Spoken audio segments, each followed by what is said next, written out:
And we are live. JT here, and welcome to the huddle. The huddle is where I sit down with successful people from the world of sport and coaching. It's to learn more about their journey to greatness. Why do I have these conversations?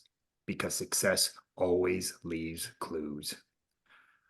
I want to take a moment to thank you, whether you are watching on YouTube, whether you're listening to the audio on the podcast. Thank you so much for being here with me and my special guest today. And here's my friendly reminder to you. The mind is like a parachute. It works best when it's wide open. So my challenge to you is to go all in on this conversation, to remove any distractions and get laser focus on the here and the now. And I guarantee you, you will gain a valuable nugget of wisdom that will not only help you succeed in sport, but more importantly, in the game of life.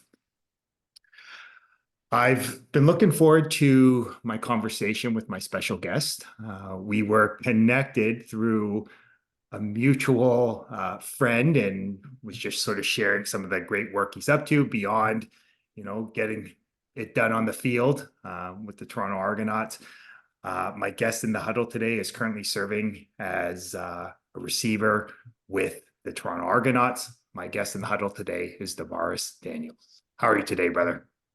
I'm doing great. I'm doing great, man. Excited for the show. Excited to be here with you. Thanks for having me on. I'm looking forward to it. Absolutely, brother. And before we get kicked off, pun intended, I'm just going to take a moment to count my blessings. For me, it's a daily practice. Some days I do it better than others, but I do find the days I'm most intentional, I'm most consistent counting my blessings. I do find those days are filled with a little bit more love, a little bit more joy, a little bit more peace. And I'm a big believer, biggest blessing you can get at anyone is your time and energy. So just want to thank you again for blessing us with some of your time and energy here today. Yeah, no, awesome. Excited, man. Okay. So DaVaris, one of the things that we like to do in the huddle is to remind others that, hey, life is a game and games are supposed to be fun. So I'm curious, what's an interesting fact about you that maybe a lot of people don't know that you'd be open to sharing with our community today? That's a good one. A fact about me that maybe people don't know. I feel like on this side of the border, a lot of people don't know a lot of things about me. So I'll probably share a couple. My father played in the NFL for 15 years. So my parents had me when they were 19 years old. So football has been my entire life to this point. I saw every bit of my dad's career, and it kind of just threw me into that lane, and everything around it just kind of came naturally. My dad played defensive end, and we'll get into it later, I know. But part of my journey was seeing him, get a lot of praise from people, like 70,000 people, for just tackling somebody. But I noticed the applause was a little bit louder when people were scoring touchdowns. So I moved to the offensive side of the ball, and that's where I wanted to play. But I play receiver, Yeah. and normally receivers have gigantic hands and real like strong hand strength. I do have good hand strength, but my hands aren't that big. I probably have inspired a lot of people with smaller hands to go out there and play football and play receiver and show that, I don't think it really matters what hand size you have, but as long as you can go out there and make plays, you can. So that's one thing. That's a football thing, but a lot of people don't know I'm a father too. So that's probably my two things maybe people don't know Yeah. about me. I am a father. I'm a football player with small hands, so Yeah. those things. I love it, brother. And it's interesting, right? Like you share, and I love, how you mentioned the fact of, it's interesting in sport, right? We sometimes have these measurables that people look for, right? Like they want certain criteria, but I think, you sharing something as small as like hand size. It's interesting how you, through your journey, are showing others that, hey, just because most people think this way you can choose to be the exception to the rule. So I love Right. that. Right. Yeah, nah, it's something like, especially in like American football, they measure hand size, they measure your height, Mhm. your weight. I just think that a lot of that is kind of irrelevant to what you put Mhm. on the field or what you put on the court or any sport that you're involved in. I don't think you should be uh, subject to the perceptions of what they have of people with those attributes. But everything is in your hands. I think you can really accomplish a lot of things when you kind of put that stuff to the side and just go out there and do your thing.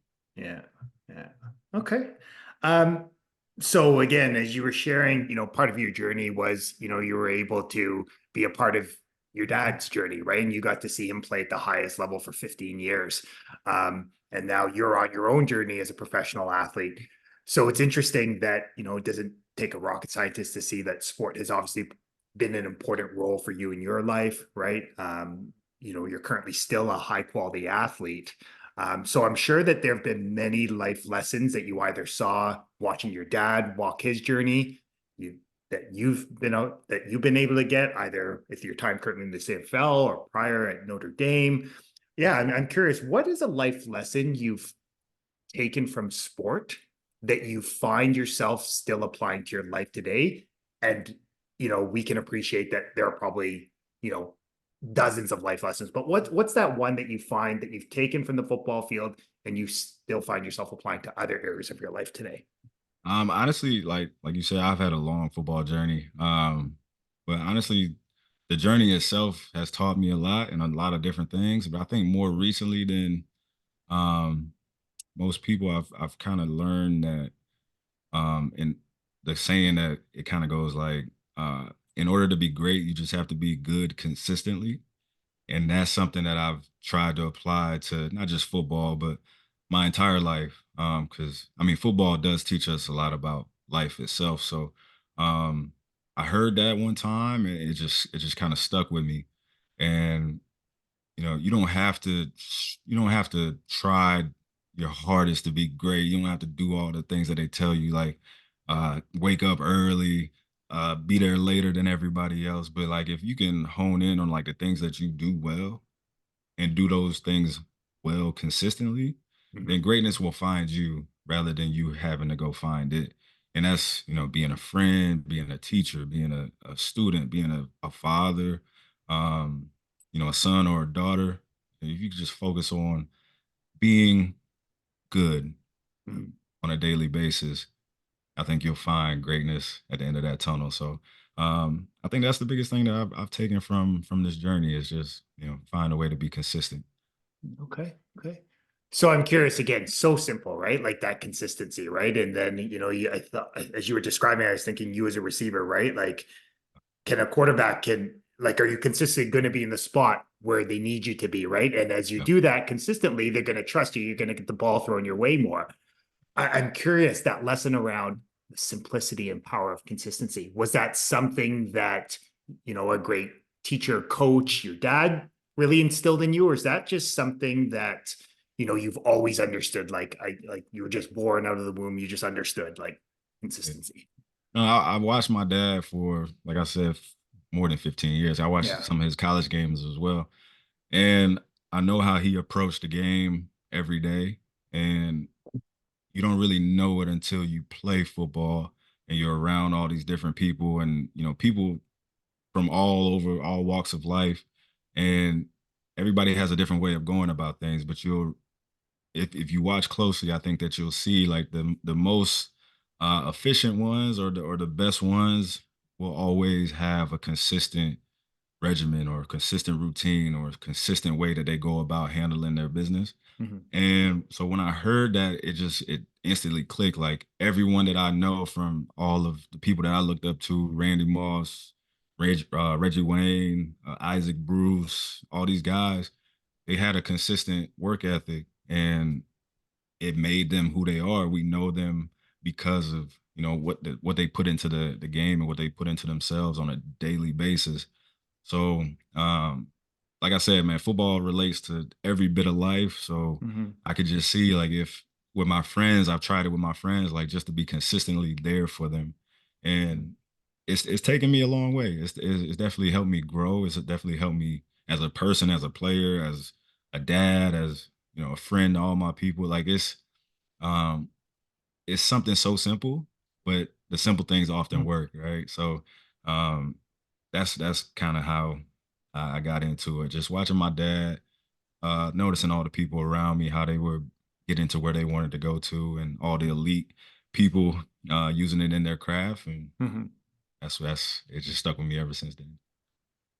It's interesting, right? Like how again, how simple it is, right? And I feel like is there something in the locker room that talks about like complexity is the enemy of greatness? Did I see that somewhere? Has that been Yeah, somewhere in yeah, the yeah. locker So room? Okay. yeah, is it good as the enemy of great in Oh our yeah. locker room? Okay. I don't necessarily agree with that, but Yeah. yeah, Okay. it's Okay. up there for sure.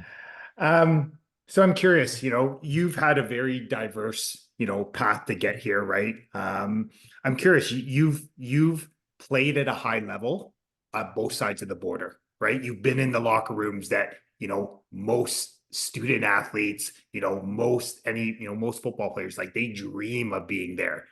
I'm curious, what's that experience been like? Like, is it that different? Like, what would you say based on your experience being in those locker rooms? Yeah, what's the same? What's different? Yeah, I'm kind of curious from your perspective. Yeah, yeah, excuse me, a lot of it is the same. Um, you're gonna have talent. In Canada, you're gonna have talent, obviously in the NFL. There's some people that you'll be surprised how many people are on the team that you probably would think wouldn't be on the team, or vice versa. It's just there's something about American football that is just a little bit more intense in the locker room. Like it's put on such a big scale. Like football in America is just under like religion, right? It's Mhm, you pick a team, that's your team, and if somebody else doesn't like that team, like we don't see eye to eye. mhm, Um, and the locker room aspect kind of feeds into just the magnitude of the sport, and you can tell the intensity is a little bit more stern in America versus here. I think mhm, it's a little bit more free here. It's a little bit more like open and happy go lucky a little bit. mhm, Um, and that's given the rules too. Like, you got to have a certain amount of Canadians versus a certain amount of Americans. So it's kind of like a little teeter totter there. But as far as the talent though, the talent doesn't diminish like much at all. I would say like it's more of a consistency thing. mhm, There would probably be just a little bit more consistency in the NFL. The windows are a little smaller. If I'm thinking about it as a receiver, the windows are a little smaller.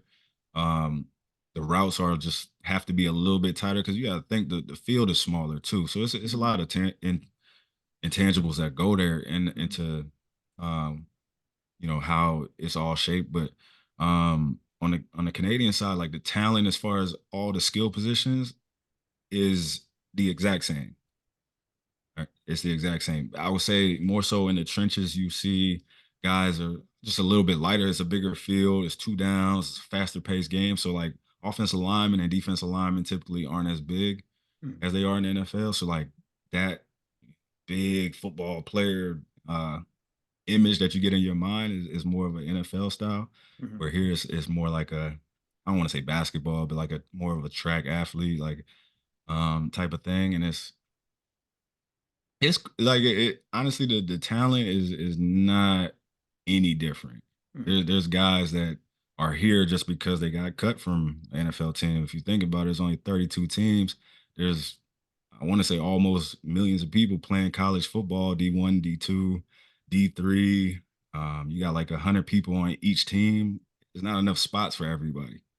And if you put Canadian football and American football together, that's still only 41 teams. It's not enough for the amount of people that are playing the game. So we get a lot of people in Canada from the states and that have what it takes to play in the NFL, but for whatever reason they just didn't get their shot. So the locker room is pretty similar. I just think the on field product is just uh slightly different on this side than it is in America, but talent is there, man, and it's an exciting game. And if you asking me, I'm an American. I grew up around American football. Mm. If you asking me, I think the Canadian football game is the better game just because there's no way that like anybody can run the clock out 5 minutes to go in the game. Like it's just not gonna happen. No lead is safe over here. It's a more exciting, more up pace, upbeat game than America. But um, yeah, I think that's those are the Okay. only differences I could think of. I'm curious. Are you noticing a difference? I mean, you've been up here, playing at a high level for a number of years now. Are you noticing like you're starting to see more Canadians getting a shot, right, down the NFL? Are you noticing sort of that consistency? Is it changing? Is it the same as when you first got up here? Yeah, kind of curious, like just what you're seeing and what you're experiencing. Yeah, I think the game has from when I first came in the league. I think the game is risen as far as talent all the way around. Mhm. I'm seeing a lot more Canadians like really go neck and neck with the Americans that are coming over, or if not exceeding those expectations that they have for Canadians. I look at somebody like a Curly Giddens Jr., who, when I first came here, he was just a second year Canadian. Nobody really knew who he was, and we worked together, and we all kind of put our 2 cents into him, and he's gotten astronomically better since then. He's been an all-star before, 1,000-yard guy. So it's I think about the guy, I forget his name. Honestly, they beat us in the East Final, so I try not to remember any of that. The quad, the safety, like he's purebred Canadian who's very good at football and could easily go to the States and play. But um, I think just overall, since 2016 when I first got into the league to now, I think just the talent overall has really risen quite a bit. Okay. Okay. I'm curious, like again, it sounds like, the quality, right? The level of football here is increasing, right? It's the gaps kind of closing. Um, it's been interesting, watching this sort of resurgence the last few years, right? You won a Grey Cup, your second Grey Cup, and you've been part of, had an amazing year last year. What do you think needs to happen for, because one thing you mentioned was it just feels different, right? Like people just view the game differently. And, you know, um, what do you think needs to happen to really take Canadian football to the next level, to really start to embed more of that American passion of it? Yeah, that's a good question. I think the main thing is just like bringing more visibility to the game and visibility to the professional athletes. I think that having we play the game of football. We wear a big helmet and a mask. You don't really get to see us. You don't really know who is who. You just cheer for the Argos, right? Mhm. Um, and especially a lot of guys come here. They're here for 6 months and they go back home. And I think that that dynamic kind of puts a burden on the connection between the community and the team. Mhm. But there are guys who stay here or at least spend most of their time here. And I think that a lot of the times, we hear about people holding camps, people holding like clinics, and but they always do it back where they came from, rightfully so, because I mean that's what everybody wants to do. You know, go back and give back to the community that you made your name in. And I just think that there's not enough of that pro athletes putting themselves out into the community right here in Canada. And I think that there could also be better marketing, obviously, and better production around the game and more of a community aspect as far as reaching out to the youth. Mhm. I think that that's something that needs to be better, and I have taken it on myself this year to Mhm. kind of bridge that gap and try to make it a little bit better just for everybody. Because I played at Notre Dame, I played everywhere, so it's when you walk into a stadium and you go to Notre Dame, if you're 1-0, it's sold out, right? 2-0, it's sold out even on the outside. Like no parking spots, you got to park 15 minutes down the street. Mhm. Um, but to be like 6-0, it's you can imagine how that would be. And that's Mhm. something that we kind of went through last year. And we come home to have a home game, and it was like there's still a lot of seats out here that are not filled, right? So, Mhm. just seeing that, it kind of struck a nerve in me that there's something that can be done here, and I Mhm. think that it's a simple fix. I'm not saying that it's easy, but I think it's a simple fix that we should, try to get ourselves and just what we have to offer to the kids of this community, and getting to know like the parents, and really stretch our name to, all the people that come in here and support us and live in the city, and support the teams. Because if when I look around, Blue Jays, everybody's there. Uh, Maple Leafs, everybody's there. TFC, everybody's there. But the Argos have been the most consistent team in MLSE, and we can't sell out the stadium until the East Final. Why? I think more of the onus comes on the players, just giving back to the community, and that's what I want to do. Mhm. It's interesting, and again, what really resonates is that idea and what makes you a high quality athlete, right? Like you're looking like what can I do to better this, right? Like it's really easy, right? Like we live in a world, I'm sure you've been around other leaders, other athletes, that coaches that, oh no, this is on you, where no. What can I do better, right? Right. And it's interesting that, being at that Eastern final last year, like that was amazing. Like that. So it showed us that Toronto can get behind, Yeah. right? Yeah. And that just that energy and enthusiasm there. Like, what if that was every week, every Exactly. home game, right? Exactly. I'm curious your perspective.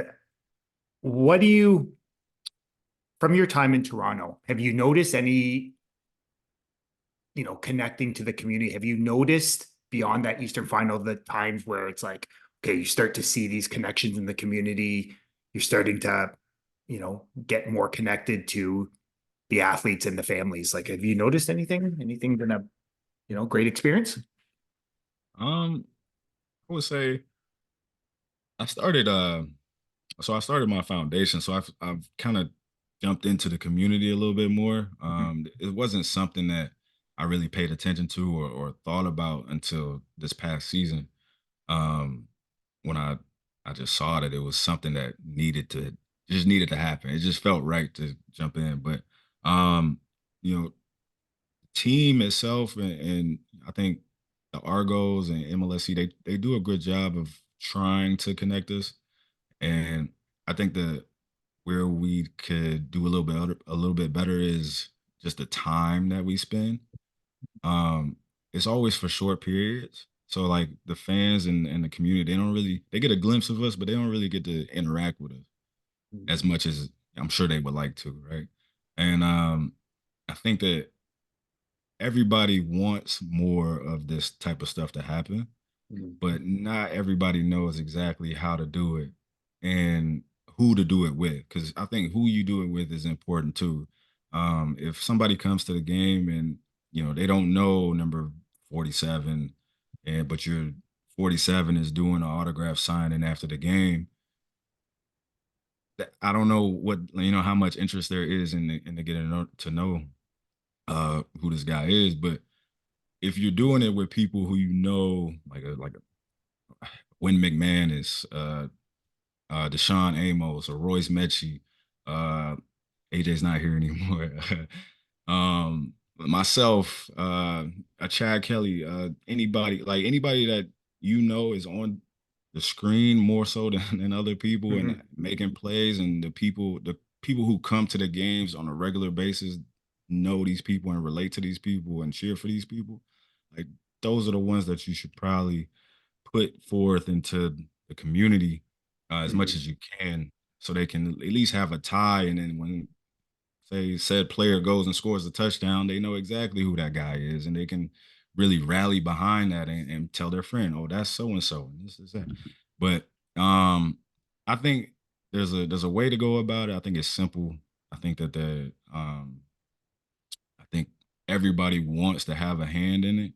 It's just doing it the right way and doing it Mhm. like genuinely Mhm. is where I think that we can improve. But yeah, I think the community is. I've done other stuff like we had like a breast cancer event at left field in Liberty Village. It was grand opening.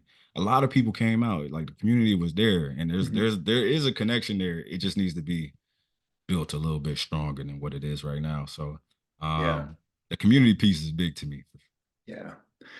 Well, it's interesting, right? I think of the first conversation we had, right? And we were talking about a day in the life of the Argo, the event, and you've seen it the last 2 years, and again, just watching it from even this year to the previous year, like you can see how much joy that brings, especially the young, the young people where they get to meet, like it's like you're living their Mm, dream, and just mm, seeing how they'll line up and how cool they think it is to get your autograph, to actually meet you face to face. right. It's you think of those.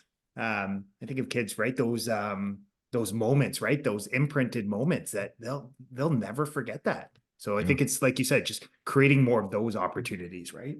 Yeah. And like somebody like I think of a Wynn McManus, who's one of the probably the most entertaining players on our team. Yeah. The dude like has a toothpick in his mouth in game. In Yeah. a game, he'll have a toothpick in his mouth all the time.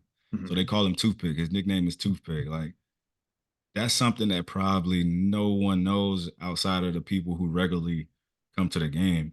Yeah. But like to give these kids an opportunity to interact with somebody like that, I think that not only for the moment, I think it carries a lot of weight, but just for what they want to do and how they can learn to just like be themselves in life. Like I think that that's so important, and that I think that when it comes to football, especially here in Canada, a lot of the kids admire people who are super far away. But Witten played in the NFL. I played in the NFL. Chad Kelly played in the NFL. Like Mhm. all right here. You know what I mean? Like that's the thing. I just Yeah. really want to kind of head that and make that like a known thing, and not have them have to travel or just wish that they could go somewhere and see all these people. Like we got a lot of characters on this team, and we've been good for the last 3 years, and I think this is a great time to just jump on the Argos bandwagon and be a part of everything that we have going, and not only for us but like for yourself as well, for the kids, for everybody that can be Mhm. involved. I think this is a great time to start really paying attention to Argos football. Yeah. And and you bring up an interesting point. I think one of the beauties of the CFL is the accessibility piece, right? Like I think back to we took a few of our Team Ontario athletes to the CFLPA event around the Great Cup Festival, and I was thinking there, like, what other professional league are you able to during championship week to be able to be in the same event, and you get to connect with some of the top, athletes in their craft in a Mm. professional league there, and they're just interacting like, like Yeah. I don't know of any other professional league that does that, and there's such a good opportunity there, right? Oh yeah. And like just the the personal, I don't even know how to say that word. Everybody's very personable, you know what I Mhm. mean, when it comes to all of our members in the league. So I just feel like we have to take advantage of this a little bit more, Yeah. and create more opportunities like that where people can come in and interact with everyone. It's just it's an exciting time. It's an Yeah. unfortunate time in my mind, so I'm kind of conflicted. But Yeah. it's an exciting time because we're all trying to make it happen. I think, and I'm seeing it a lot more from everyone. Yeah. I think about Dijon Brissett, and he's going out in the community and public speaking. And we had Enoch Muamba kind of do like the same things. Um, it's amazing what we can do when we do it together. Hmm. I'm just really excited to see how this comes out. Maybe not this year, but next year and years to follow. Hmm. And how many people we can get to kind of rally behind this thing and kind of come together and not kind of be independent of each other. I think as a football family, especially in Ontario, I think that we can combine and give these kids an experience and a different perspective of the game of football than what's out there right now. Yeah. Yeah. So I'm curious, you were sharing a few minutes ago that, it sounded like you felt called to to do more, right? To be more in the community, to give back. What was sort of the inspiration behind that to sort of strengthen, take more on yourself to want to get back to the community? Was there something that happened or kind of, yeah, what was the driver for that this year? Yeah. So the biggest thing I mentioned earlier was just looking in the crowd, man. We were riding a high. Everybody in the league knows we're the best team. TSN is kind of giving us a lot of love, and we go to a MLS or a Maple Leafs game, and it's sold out. And, I look in the crowd, it's like, we got more people than usual for sure. It was definitely, more in attendance this past season. But it was still some open seats. And I just, coming from given my background, watching my dad um going to Notre Dame and being, the Vikings preseason games, like it just didn't sit right with me. And, Elite 80, which is my football training, is something that I wanted to do for a long time, Mhm. and I could never find the right time to do it. And I think the main thing for me is like I wanted to, like all athletes, go back to my high school where I made a name for myself and do it there. And I actually got pushback from the athletic director a little bit. He didn't really want to help me out just because I have no idea. But and then it just hit me like, I have two kids here, my family's here, my team is here. I actually went during the season to about three or four different schools to do like some guest coaching for their football programs, Mhm. and I saw the talent, and I'm like, there's talent here. They just need guidance, and Mhm. who's better to give them guidance than the professionals themselves? Mhm. And I kind of sat back and I thought about it. And I'm like, I don't think there's enough professionals in not just in football, but in any league giving back enough to the kids of the Canadian communities like around the nation. And it just hit me like this is where you have to do it. Especially I think that, there's an alley for it. There's a love for the game. I'm watching these kids play and practice and they love the game. And they all asking me about Tyreek Hill or Patrick Mahomes and Tom Brady, and I'm just like, dang, like we're right here. Like we are actually just I ain't gonna say just as good. Those are legends, but we are up there as well. We have a lot of people on our team Mhm. that I think our record showed that, and I just couldn't fathom like, dang, like this is exactly what I need to do. Like this is the time, this is the place. I'm coming off one of my best seasons. Like I think this is the perfect time to go ahead and do this, and I think the Argos will be good for years to come as well. So Mhm.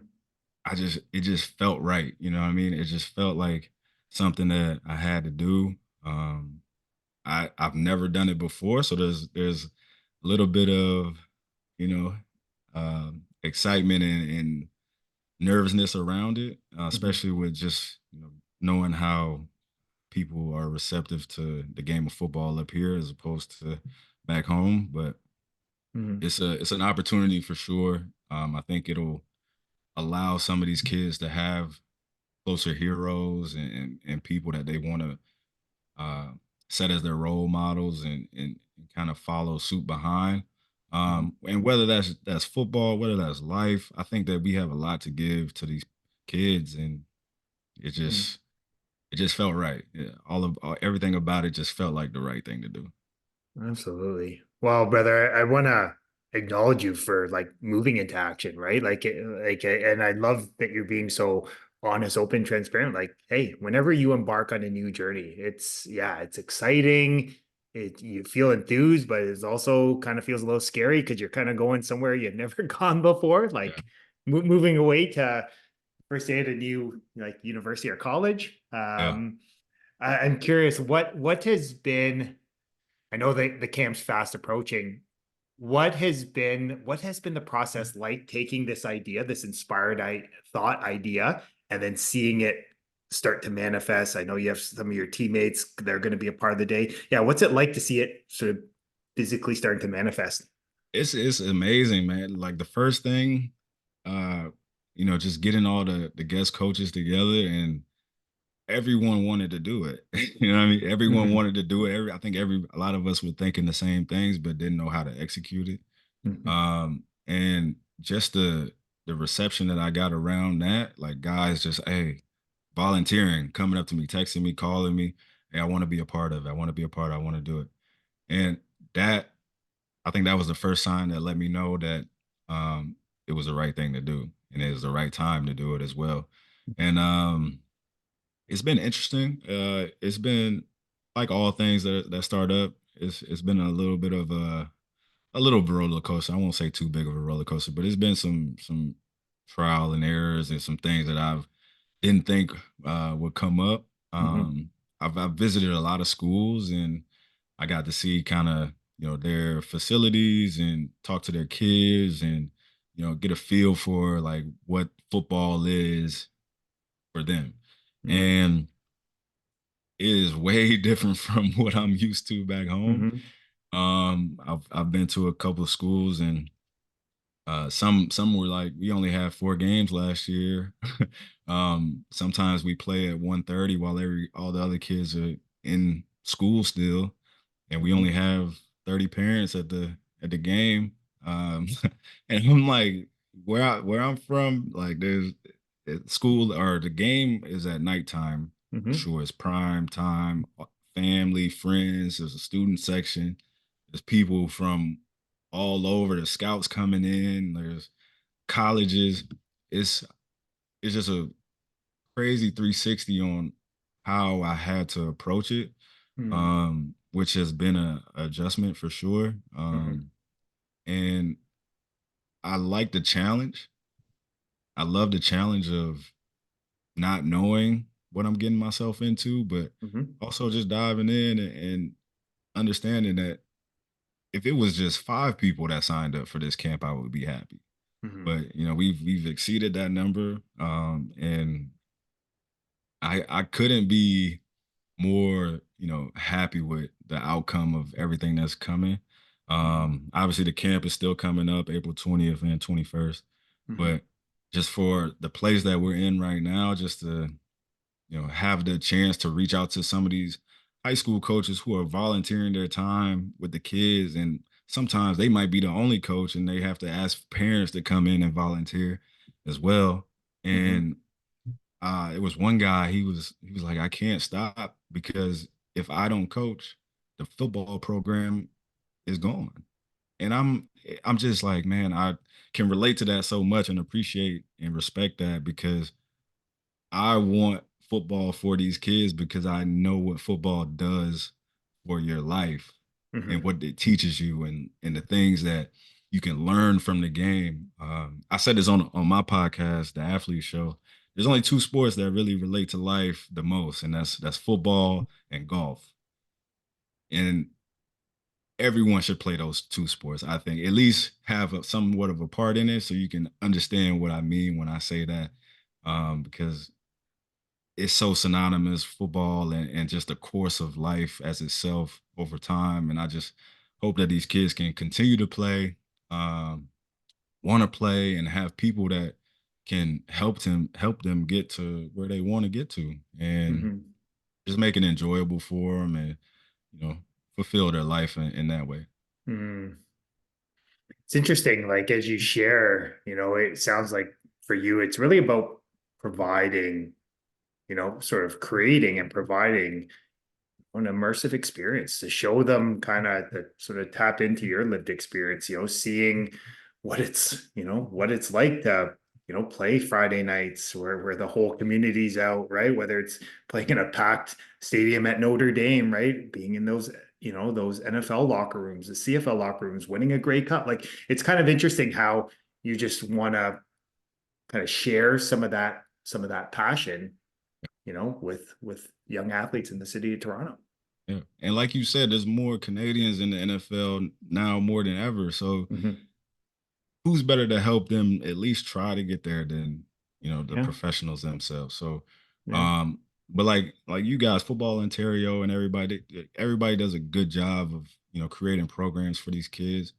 I just the piece that I feel might be missing is just us giving back to you guys and what you guys are doing, Mhm. and being a part of it.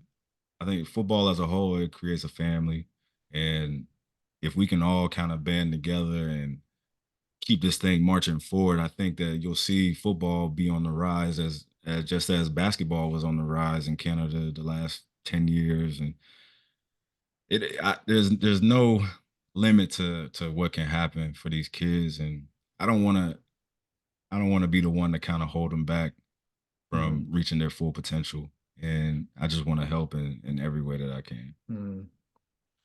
Well, it's interesting, right? And like you said, I think even this conversation, right, is an indicator that, when you have good people with pure intentions that just want to help and support people along their journey, right? Like that's the start of every beautiful journey.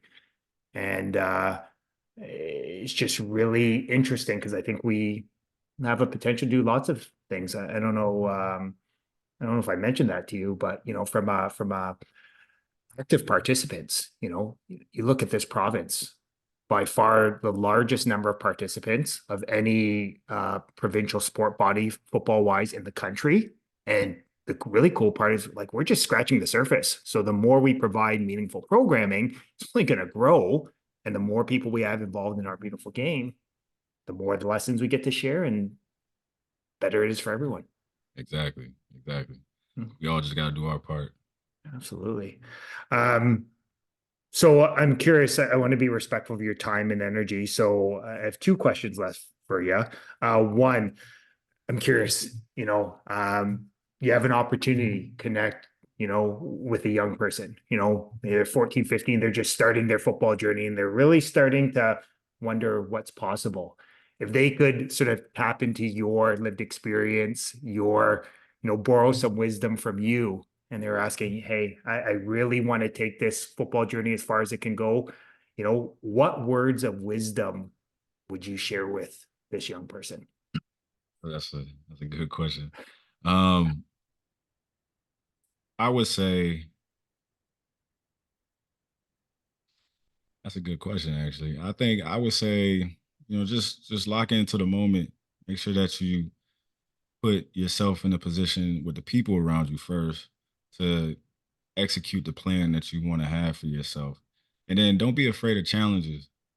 Everyone, even us on the professional, like we still go through challenges every day. So don't be afraid to make a mistake. Like if you're training with somebody and they want you to try new things, try it. See what happens. If somebody wants you to switch positions, try it. See what happens. Don't limit yourself to anything at all, honestly, when it comes to playing this sport because um there's a lot of opportunity. There's a lot of people who can get you exactly where you want to go. There's, like I said, a locker room is there's no locker room that's bigger than a football locker room. So you never know who you're gonna meet, who you're gonna run into, who might be able to open another door for you. But all you have to do is work hard, be there, be in the moment, and not limit yourself to anything. I think that you surround yourself with the people that you need to, and the coaches that you need to, and the training that you need to, and that regimen, that routine that you need to. You'll find yourself knocking on a few doors, a lot sooner than you expect, and you can always get to where you want to get to. It doesn't matter where you start, but obviously where you finish is the most important, right? So just be open.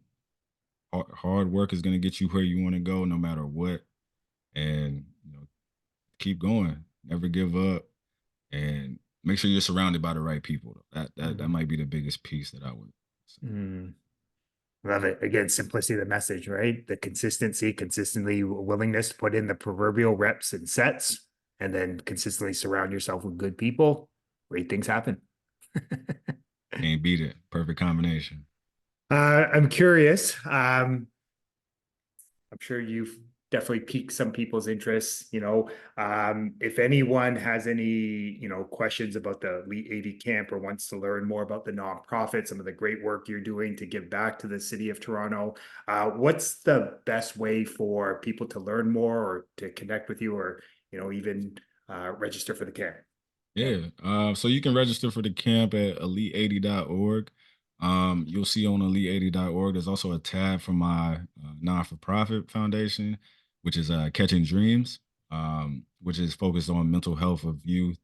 Want to be more proactive than reactive when it comes to stuff like that, and just equipping every kid with the proper tools that they need to succeed in life. And that's something that carries over back into Elite 80 is we want to provide all the tools necessary to help you be successful in your sport, your life, everything that you decide to do. Um, yeah, that's pretty much it. If anybody was trying to get me for catching dreams moment or come in and speak at the school and talk about leadership, um, adversity, things like that, how to overcome. It's all on there. You can reach out to the email address on there, and it's just me and my wife, Mhm. so running it. So you got a direct line to me, and we can go from there. It's something that I'm very very passionate about, both of those things, and I'm looking to take them to the next level for sure. Awesome. And we'll be sure to share the links and all those handles in the description on YouTube and on the podcast. Um, DaVaris, I want to take a moment to acknowledge you. I want to acknowledge you for the great man you are, the great husband, the great dad, the great, mentor and coach that you're stepping into now. But more importantly, the amazing human being you are. Like I said, I think that what I've really come to appreciate about you is, like you said, it could have been easy for you to go back to the community at which, where your journey began and to give back there. But you've chosen to give back to your second home, your new home, right? And I think it speaks volumes about who you are and your desire to give back, to the city of Toronto. So I just want to thank you for reminding us that the best place to affect change is right in our own backyard, and you can start today. So just want to thank you again for providing myself and us with that reminder. No, thank you. Thank you for that those kind words. Thank you for having me today, man. I really enjoyed the show. Looking forward to all of our conversations after this, obviously. Yeah. And no, I'm honored to have met you, and I'm just looking forward to what we can accomplish here together. You know me, I'm all for meeting new people and opening a door for them and having conversation and connecting and trying to make everything around us grow. So I really appreciate you for having me on here and staying in contact and really pushing this thing forward because I know you guys do a lot on your end as well. Yeah, absolutely, brother. So, folks, DaVaris dropped so many valuable nuggets of wisdom that will not only help you succeed in sport, but more importantly, in the game of life. But as I'd like to remind you every week in the huddle, knowledge is potential power. It's the consistent and focused application of great knowledge that actually creates greater results in your life. So, my challenge to you is to take one of these valuable nuggets of wisdom and go apply it to your life today. And as I like to remind you every week in the huddle, you are deserving of greatness. You are worthy of greatness. You are greatness. And my only ask from these conversations, if it resonated with you, if it touched your heart, then please share it with a friend, a loved one, a teammate, just someone that you think that would benefit from listening to these positive, inspiring, and empowering ideas. The more people we have listening, understanding, and applying these simple principles to their life, the more blessed this world would be. As always, love having these conversations with you in the huddle. Have a blessed rest of your day.